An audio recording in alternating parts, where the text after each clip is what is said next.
ইনশাআল্লাহ।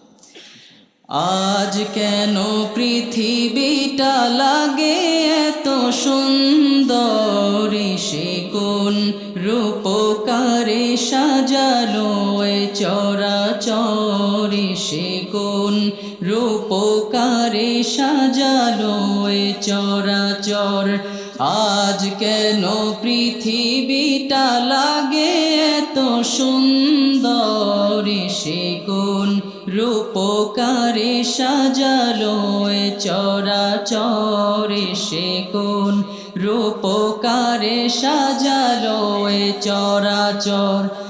আজ কেন পৃথিবীটা লাগে এত সুন্দর, সে কোন রূপকারে সাজালো এ চরাচর, সে কোন রূপকারে